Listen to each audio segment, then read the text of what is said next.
the undecided voters.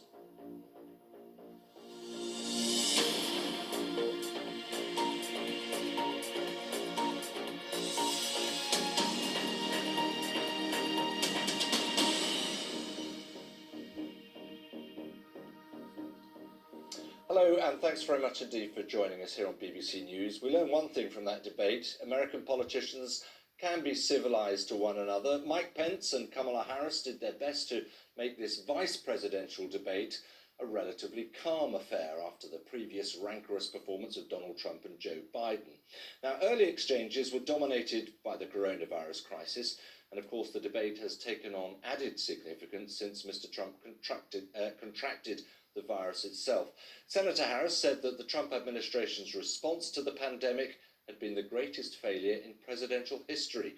Vice President Pence accused her of undermining public confidence in an eventual vaccine.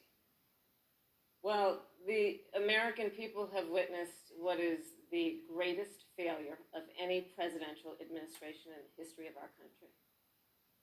And here are the facts.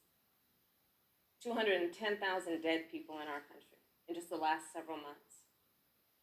Over 7 million people who have contracted this disease. 1 in 5 businesses closed. We're looking at frontline workers who have been treated like sacrificial workers.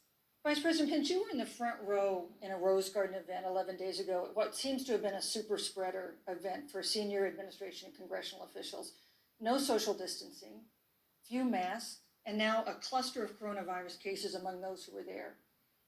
How can you expect Americans to follow the administration's safety guidelines to protect themselves from COVID when you at the White House have not been doing so? If I may say, that Rose Garden event, there's been a great deal of speculation about it. My wife Karen and I were there and honored to be there. Many of the people who were at that event, Susan, actually were tested for coronavirus, and it was an outdoor event, which all of our scientists regularly and routinely advise. The difference here is President Trump and I trust the American people to make choices in the best interest of their health.